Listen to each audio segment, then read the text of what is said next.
apparemment, on a quand même doublé les effectifs du mois passé, donc ça commence à se savoir que les cours y reprennent.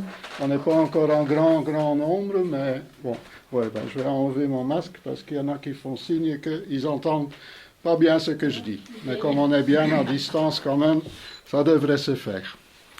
Alors, donc on a repris les activités depuis un certain temps. Maintenant, il ne faut plus réserver pour venir. Donc, je dis ça pour ceux qui ne savent pas et peut-être pour les internautes qui ne savent pas encore non plus. Donc, les jeudis après-midi, tous les jeudis, même si c'est un jour férié, on est ouvert parce que les jours fériés, c'est parfois le seul jour que certaines personnes peuvent venir. Donc, le jeudi après-midi, de 14h à 17h30, le local est ouvert pour venir poser des questions, pour venir éventuellement se fournir en graines, pour éventuellement faire un petit achat dans le côté alimentaire, faire un petit tour au jardin. Bon, le jardin est en plein travaux, il n'y a pas beaucoup à voir, quoique la plupart des gens qui viennent voir le jardin pour la première fois sont quand même étonnés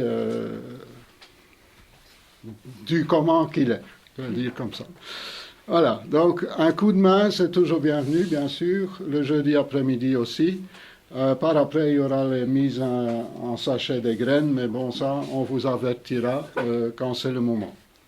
Donc là, on va certainement être ouvert, un peu comme avant, pratiquement tous les jours de la semaine, sauf les week-ends. Et ça, on va décider à la réunion certainement qu'on a ici avec le comité et on vous mettra au courant. Pour l'instant, on a en vente participative les petits oignons et encore l'ail. Hein, il y a quelques pommes là à vendre aussi, il y a éventuellement des nashi. Nashi, c'est la poire japonaise. Voilà. C'est le dernier jour pour faire les commandes de fourniture. Donc celui qui ne l'a pas encore fait peut le faire aujourd'hui. La commande est effective quand on a payé. Donc si jamais vous n'avez pas envie de le faire tout de suite, il y a encore moyen par Internet de le faire cet après-midi, mais demain, c'est trop tard, parce qu'on a quand même un délai pour faire la commande avant que ça doit être livré. C'est livré pour le 27 novembre et on vous reçoit à la ferme Saint-Acaire, là où on donnait les fournitures habituellement, entre 10h et midi, le 27 novembre, le samedi. C'est 9h. C'est 9h? Ah bon, voilà. C'est bien. 9h donc à midi. Il ne faut plus venir ici avant, donc vous allez directement là-bas.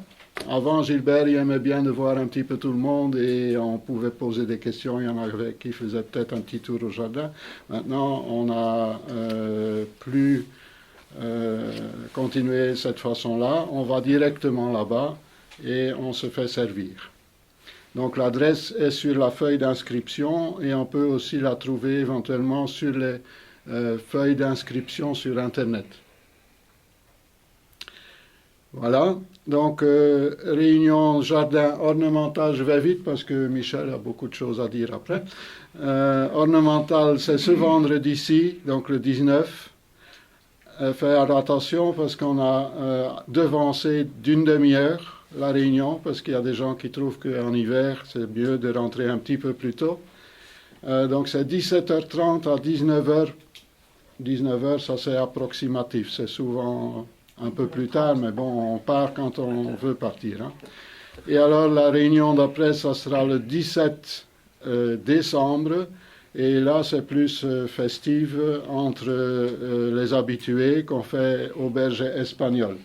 Maintenant, s'il y a quelqu'un qui veut devenir habitué, il est très bienvenu aussi à la petite fête qu'on fait le 17 décembre.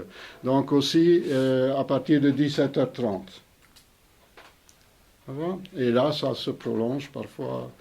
Donc chacun y ramène quelque chose de préférence qu'il a fait lui-même, à faire goûter, dans des proportion pas énorme, il ne faut pas qu'on ait encore 3 semaines de reste à manger, donc pas trop peu, mais pas trop non plus, quelque chose à manger, quelque chose à boire, et souvent on a vraiment des surprises, c'est très agréable, on discute l'un avec l'autre, etc. Ça se passe souvent dans une très bonne ambiance. La prochaine réunion, ça sera de retour, donc jardin légumes, je dirais, le 12 décembre, donc le deuxième dimanche du mois de décembre. Donc aux mêmes heures, local ouvert à 9 heures, réunion de 10 heures à 11h30 et local ferme à midi et quart.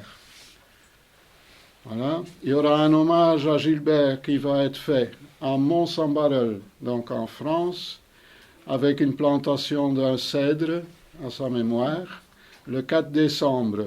Donc on vous mettra peut-être plus au courant quand on sait les détails, aussi par Internet alors éventuellement, parce que la date a déjà une fois changé, j'espère que maintenant elle est maintenue. Et sur place, il n'y aura pas que ça, il y aura aussi des activités dans le cadre du jardinage. Donc ce sont des gens qui venaient ici de temps en temps aux réunions, etc., qui ont envie de marquer le coup et de faire quelque chose en l'honneur de Gilbert. Pourquoi un cèdre? Ça c'est Josine qui a choisi. Ça symbolise peut-être la grandeur de Gilbert en stature, etc. Et c'est quelque chose qui vit très longtemps. Donc comme les idées et les façons de travailler que Gilbert avait vont durer, perdurer très longtemps, on espère que l'arbre va faire la même chose. Alors, en vitesse, ce qu'il ne faut pas oublier de faire, pour l'instant, des semis, moi je dirais que c'est plus trop la peine de semer encore quelque chose maintenant. Ça pourrait marcher, mais ça va végéter. Autant attendre alors le mois de janvier pour commencer vraiment à semer les premières affaires. Donc les semis, je dirais, peut-être laisser tomber. On peut faire des petits pois, etc. Mais ça ne donne pas vraiment, à mon avis, beaucoup d'avantages que de le faire un peu plus tard. Les épinards, c'est trop tard aussi. Les épinards, à la limite, ou les engrais verts, ça, on peut éventuellement encore faire. Alors maintenant, on met en place, on met en place ce qu'on a cultivé en pot, donc ce qu'on a repiqué en pot, etc. Donc soit en serre, soit en couche, soit dehors carrément. Donc éventuellement les chicorées, les choux qu'on sème avant l'hiver et qu'on va récolter plus tôt dans l'année prochaine. Mais ça, c'est des choses qui doivent avoir été préparées et si on ne l'a pas fait, c'est trop tard. Mais si on en a, c'est encore bien temps de le faire. Planter les petits oignons d'hiver et l'ail d'avant l'hiver, donc il y en a encore à disposition ici. Ça c'est encore toujours d'actualité. Le plus vite qu'on les a plantés, le plus qu'on aura des résultats, mais bon, ce n'est pas trop tard, sauf si l'hiver s'annonce très tôt et qu'ils commencent à geler, donc ils ne vont plus beaucoup bouger non plus, mais ils vont s'enraciner et ils seront d'autant plus vite partis au printemps. Ne pas oublier la couverture du sol dans le jardin, quand on a enlevé les dernières pommes de terre et à fur et à mesure qu'on récolte des choux, des poireaux ou autres, une couverture sera le bienvenu pour rendre le sol ou continuer à donner la vie au sol. Ne pas oublier d'arroser dans la serre, ça je le dis régulièrement, mais le plus qu'on l'a entendu, le plus que ça va peut-être rentrer. Donc une terre morte ne va pas nourrir nos plantes, donc arrosons la serre tout l'hiver. Récolter, si ce n'est pas fait, normalement c'est fait, les pommes et les poires, mais il faut surtout aussi attendre la bonne période pour les manger. Parce qu'il y a des gens qui disent « Ah oui, mais mes pommes, elles ne sont pas bonnes », c'est parce que peut-être ils les mangent trop tôt. Donc là, il faut connaître la variété de vos pommes et alors faire des recherches à la période sur laquelle ils seront prêts à être mangés. hein, parce qu'il y a beaucoup de variétés qui sont pour l'instant encore insipides, qui sont même sûres et qui peuvent devenir très bons à partir de janvier, parfois février, et certains peuvent aller jusqu'au mois de mars-avril pour vraiment attraper le sucre. Alors, moi je les conserve dehors. Une pomme, en tout cas, une poire, c'est peut-être un peu plus délicat, mais ça ne gèle pas. Je ne dis pas s'il fait moins 10 ou moins 15. À ce moment-là, il faut quand même un petit peu les couvrir ou les rentrer dans une pièce hors gel, pas au chaud, mais hors gel. Et je trouve que dehors, comme ça, à l'abri de la lumière, à l'abri de la pluie, ça conserve le mieux. Parce que souvent, quand on les rentre dans une cave ou dans un grenier ou dans un abri, ils frippent, donc ils se dessèchent. Tandis que quand ils restent dehors, la plupart du temps, quand on va les chercher, elles sont à peu près comme si on vient de les cueillir. Bon, moi je fais comme ça, maintenant chacun y fait à son goût. Faire attention quand même si vous avez des rats ou des choses comme ça, ils pourraient être attirés et les manger. Comme ils doivent être plus ou moins au noir, je dirais, les merles ne vont pas les voir, donc là ça va aller. Si on les laisse à caisse ouverte, c'est l'invitation au restaurant pour les merles aussi. Voilà, les potirons, les courges, les courgettes, s'ils ne sont pas encore cueillis, il faut le faire maintenant. Il ne faut pas les laisser geler. Une toute petite gelée, ça ne va pas vraiment les tuer ou les foutre en l'air, mais ils préfèrent rester au chaud, contrairement aux pommes et aux poires. Donc conservez-les, si possible, aux alentours de 20 degrés. C'est là leur préférence. Si c'est plus frais, ça ira aussi, mais ils conserveront peut-être un peu moins longtemps. Ils bonifient aussi en étant cueillis, hein, ils continuent à mûrir. Les kiwis attendent une petite gelée que les feuilles tombent. À ce moment-là, on peut cueillir. Ils ne sont pas nécessairement déjà prêts à manger. Donc là, il faut de temps en temps une fois goûter parce que ça ne se voit pas. C'est comme une poire, c'est assez délicat de voir si une poire est mûre ou pas. Souvent, quand on prend près de la petite queue et que ça commence un tout petit peu à fripper, la poire, elle est un petit peu occupée déjà bien à mûrir. Mais parfois, les poires, quand on coupe en deux, ben, ils sont blettes et ouais. Ça, c'est plus délicat. On le voit parfois au changement de couleur. Ils jaunissent un petit peu plus.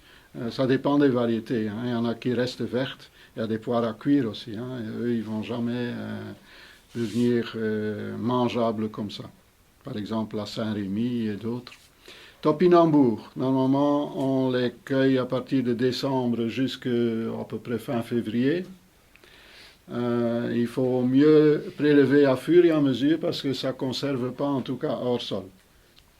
Si on les a enlevés, on peut les conserver dans du sable ou on peut les re-enterrer tout bêtement si on a fait l'erreur de les enlever. Mais il faut savoir que c'est tout ce qui est racines, c'est fin d'automne que ça grossit. Donc là aussi, si on les enlève maintenant, on aura moins que si on les laisse plus longtemps. Les céleri raves aussi, par exemple. Hein. Ils grossissent, les navets, etc. Ça grossit en automne. Donc, les céleri raves résistent à quelques petites gelées, donc il n'y a pas trop de soucis. Éventuellement, jeter un petit peu de paille si on veut être sûr, ou des feuilles, ou quelque chose pour les rendre un petit peu moins au froid. Voilà, forcer les chicons, ça Michel va en parler. Donc voilà, moi j'ai fait un petit peu le tour de ce qui me semblait le plus important à faire maintenant. Peut-être enlever les feuilles de la pelouse. Il ne faut pas laisser ça en place tout le temps. Surtout pas aller jeter les feuilles à la décharge ou je ne sais pas où. Récupérer pour votre jardin, pour votre tas de compost, etc. Voilà, je vais laisser la parole à Michel.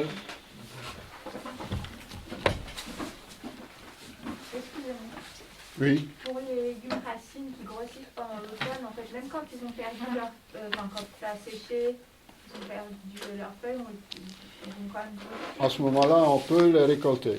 Surtout si on est embêté aussi par les mulots ou par des choses qui pourraient les attaquer. À ce moment-là, on fait un petit silo, un petit endroit où ce qu'on les stocke. Et moi, je le fais souvent avec des feuilles. On peut le faire avec un terreau qui n'est pas trop humide. Hein. Donc on met une couche de feuilles, on met une couche de racines, on remet une couche de feuilles, etc. On peut le faire dans un seau, on peut le faire dans une serre, dans un abri de jardin, là où ce qu'on peut stocker. Voilà. Il n'y a pas d'autres questions? Pour les mulots, sur le mulot, à part les attrapes, il y a quelque chose de spécial à faire. Ben alors, il faut prévoir un fin grillage éventuellement Non, mais pour s'en débarrasser. et les emballer. Oui, pour s'en débarrasser, un bon chat, ça c'est le plus... Non, il y en a 10 dans le jardin, mais Ouais. pas les miens, mais le reste, il continue à Ben, courir. c'est pas des bons chats, c'est des chats qui n'ont pas appris à leur maman comment il faut chasser. Ça doit être ça. Hein, c'est ça souvent le problème. C'est des mangeux de boîte. Ouais, c'est des chats qui voyagent avec un ouvre-boîte. Ah, ça doit être ça, ouais. Voilà. Mais sinon, ben, il faut soit enterrer un seau et mettre un fond d'eau et couvrir avec un endroit où ils savent rentrer dedans. Ils vont éventuellement plonger dans l'eau, ils vont se noyer. Ouais. Un petit peu horrible, mais bon, naturellement, c'est les deux façons, je dirais, à faire. Ouais. Sinon, il y a les poisons. Même avec les poisons, ils prennent, ils font du stock, mais ils reviennent. J'ai mes céleris raves, ils sont beaux. Mais le feuillage vient comme tout noir. Ça se fait. Oui, ben, c'est un C'est champignon. Hein. Et le champignon? Oui, ça doit être un Ouais, champignon. ouais. À ce moment-là, je tu pense. peux tirer Septorius. toutes les mauvaises Ben, feuilles. c'est ce que j'avais fait, mais ça revient, ça repousse et ça repousse noir. Ouais. Ouais, c'est les conditions climatiques Ouais, qui j'ai sont repensé à ça. fort J'ai humides, ouais. froid. L'humidité. Voilà. Et les choux, ils éclatent. Les choux qui éclatent, c'est parce qu'il y a eu une période qui n'a pas eu D'eau d'eau assez. et que tout d'un coup il y a eu de l'eau en grande quantité. Et c'est un peu ça maintenant le changement des conditions climatiques. Hein. Avant on avait des pluies toutes les semaines, maintenant parfois même en hiver on peut avoir un mois qui pleut pratiquement pas et tout d'un coup on attrape 40 litres sur 24 heures. Donc si on a des choux qui sont déjà un peu gros, il faut peut-être de temps en temps, quand c'est une période sèche, de temps en temps donner un peu d'eau quand même, malgré qu'on a l'habitude d'essayer de ne pas arroser dans le jardin. Mais si on a une bonne couverture au-dessus du sol, Ouais, il y en a, normalement, il y en a. Donc, il y en a aussi, donc ouais, c'est un manque d'eau à un moment donné.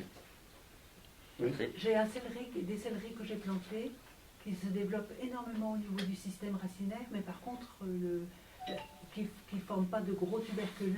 Est-ce Ouais. qu'il y a une raison? Est-ce que c'est parce que je les ai plantés dans le but, dans une pente, par exemple?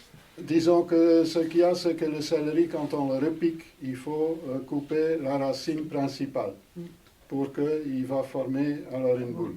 Donc logiquement, en repiquant, on le fait automatiquement. Même, bon, on peut encore couper s'il faut, mais ça se fait déjà. C'est souvent quand on a acheté les plants ou quand on les a semés dans des pots individuels qu'on ne fait pas ce petit travail-là et qu'on repique tel quel. À ce moment-là, la racine On va se développer. va se développer, mais dans le sol. Hein. Il faut savoir aussi qu'un céleri, c'est quelque chose qui a besoin de beaucoup de nourriture. Beaucoup d'eau aussi. Hein.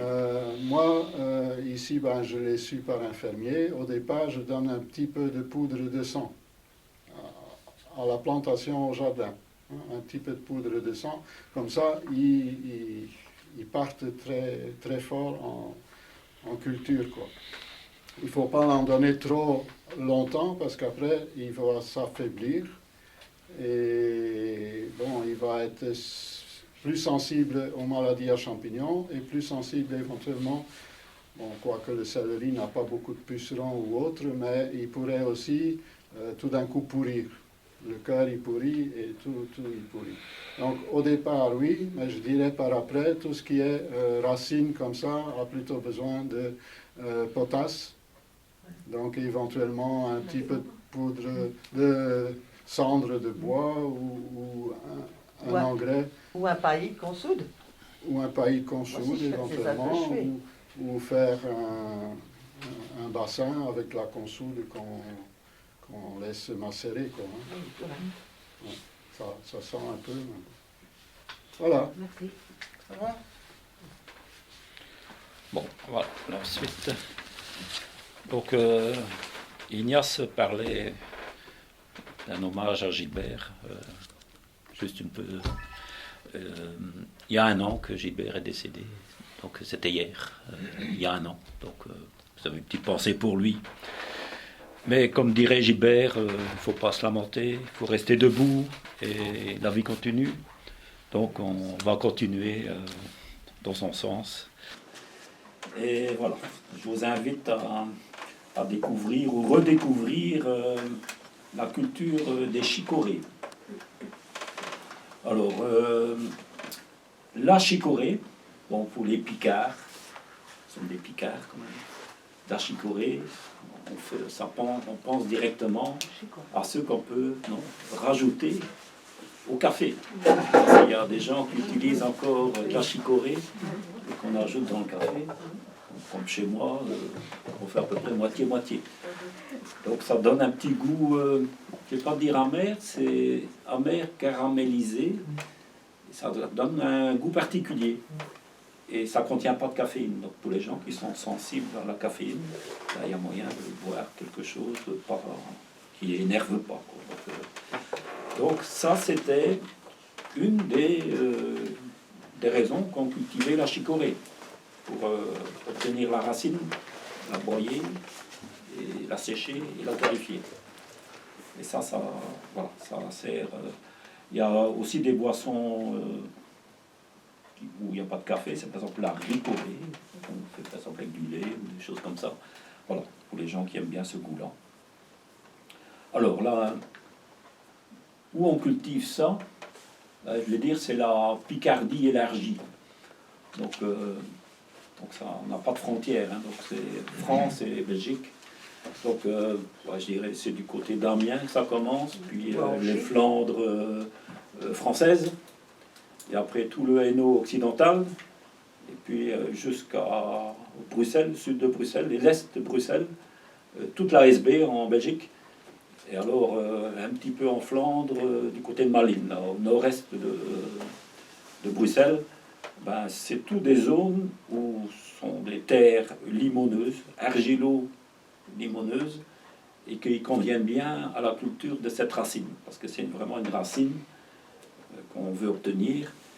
Et au départ, on l'utilisait beaucoup pour l'alimentation du bétail. Donc, on n'avait pas à disposition, comme maintenant, les fermiers peuvent avoir du soja, des graines de je ne sais d'où ça vient. En fait, les fermiers utilisaient le foin, et alors il y avait il y avait les betteraves aussi, les navets, et la chicorée servait aussi de nourriture pour le bétail. Alors, donc pour faire la chicorée, donc on utilise vraiment des racines, c'est spécial, hein, c'est vraiment c'est dans le catalogue aussi, c'est vraiment une chicorée qui, pour obtenir la grosse racine pivotante, très longue et bien charnue. Et donc en fait on récolte cette racine un peu comme on fait la betterave, on coupe le haut, le collet. Et ensuite, c'est broyé, enfin lavé, je suppose, séché, broyé, séché, et puis torréfié. Et alors, on peut encore obtenir de la chicorée soit grosse, qui est en granulé, ou bien la fine, qui correspond, donc c'est un peu de la poudre comme le café moulu. Donc, voilà, ça c'est une des utilisations. Alors, une autre spécialité picarde qu'on connaît bien, ceux qui ont vu le film Bienvenue chez les Ch'tis, c'est chicon gratin. Hein, parce que tout le monde connaît ça. Donc là, on utilise plutôt la repousse d'une racine. Et donc cette repousse, on fait pousser à l'obscurité. Et donc on obtient quelque chose de blanc, jaune, et c'est ça qu'on cuit. Et voilà, on fait des rouleaux de jambon garnis avec ça. Donc et on met une sauce béchamel avec du fromage pour ceux qui veulent. On met ça au four, et voilà, c'est délicieux. Donc ça c'est aussi une spécialité picarde. Donc ouais, souvent au départ, en fait le chicorée de Bruxelles, qu'on appelle aussi. Donc ça s'appelle aussi en flamand huit, loaf. Donc huit c'est blanc, loaf c'est feuilles blanches. Au départ, c'était, quand c'était pas encore très sélectionné, c'était la barbe des capucins. Donc c'est aussi une racine. Alors ça faisait des feuilles ouvertes, un peu frisées, fines. Et bon, ça fournissait aussi quelque chose de blanc, un genre de salade à manger. Et ensuite, on a amélioré ça pour avoir vraiment des feuilles lisses, serrées et qui forment des belles pommes, un peu pointues comme ça. Alors, il ne faut pas se leurrer, le goût de la chicorée, ça reste toujours amer. Donc, il y a toujours ce goût d'amertume. Mais il y a plusieurs moyens pour l'atténuer. Donc, tout d'abord, au jardin. Donc, je parle pas spécialement des chicons, mais des chicorées en général. Donc, une scarole, une endive frisée. Si vous la privez de lumière à la fin de sa culture pendant une dizaine de jours, il y aura moins de chlorophylle. Donc, elle n'aura pas vu la lumière. Ça va blanchir. Et le goût sera moins amer. Donc c'est vraiment l'activité de la chlorophylle qui fait que c'est un peu plus amer et un peu piquant. Alors, comment faire? Donc c'est soit couvrir avec un seau, un pot, genre container. Au-dessus, on peut mettre un sac de jute. On peut lier aussi la scarole ou l'endive, mais attention, parce que si vous enfermez de l'humidité dans le cœur, il faut vraiment avoir ça vraiment à l'œil et pas trop longtemps. Donc il faut lier ça quand on sait qu'il n'y a pas d'humidité au cœur. Donc il faut faire ça dans l'après-midi, après quelques journées de soleil, et limiter, donc pas faire ça à toutes, donc en fonction de nos besoins. Le plus simple, je crois que c'est de mettre un seau. Le mieux, c'est quelque chose d'aéré. Donc, un container. Un grand pot de fleurs avec des trous. Ouais, voilà. Ce genre de truc comme ça. Voilà. Tout juste pour mettre au-dessus, ou un pot de fleurs, ou un seau troué. Là, il y a quand même toujours une ventilation qui se fait. Donc, il y a beaucoup moins de risques de pourriture. Oui. Avec les trous, ils vont quand même venir vert. Oui, mais beaucoup moins. Ah ouais. Donc, ça permet de ventiler le milieu sans qu'il y a quand même beaucoup moins de lumière. Donc, non, c'est vraiment... allez, c'est un bon truc de faire ça. Donc, il faut surveiller un peu ce qu'on fait. Bon, ça, c'est au jardin. Mais alors, en cuisine, bon, je dirais que là aussi, il y a encore moyen. Bon, le mieux, c'est de s'adapter à ce goût amer, qui finalement... Bon, quand on s'y habitue, voilà, c'est... Moi, je trouve que par rapport à la laitue, bah, c'est un goût, c'est une autre saison. Une fois qu'on approche l'automne et l'hiver, bah, il faut un peu s'habituer à ce goût plus amer. Ce qu'on peut faire aussi, c'est ajouter des choses. Par exemple, des fruits secs, des fruits sucrés secs, des fruits secs, par exemple des noix, des amandes, ou bien on coupe une pomme en morceaux. Voilà, bon. C'est tout des petits trucs, des raisins de Corinthe par exemple, bon, c'est tout des petites choses pour amadouer un peu ce goût. Finalement, on est un peu trop habitué au sucré et des choses douces, alors que, bon voilà, l'industrie alimentaire nous pousse aussi un peu à ça. C'est tous ces additifs alimentaires qui font que on a un peu l'esprit sucré et des choses pas trop fortes. Moi, je prends un peu l'exemple de l'olive. Bon, au début, lorsqu'on mange une olive, on dit, allez, c'est un petit peu un goût. Il faut s'habituer à ça aussi. Mais après, lorsqu'on mâchonne bien ça et que après on en reprend et et on a habitué un peu son palais à ces goûts-là. Et après, on trouve ça très bon, hein. Il ne faut pas rien ajouter. C'est vraiment... Allez, il faut un petit peu adapter sa tête à ça aussi. C'est justement ce goût un petit peu amer qui donne les vitamines, hein, Ouais. qu'on a absolument besoin. Et alors, c'est très bon aussi pour l'activité de la vésicule biliaire, parce que ça fait sécréter la vésicule biliaire, donc on a une meilleure digestion. Donc, c'est vraiment profitable à la santé.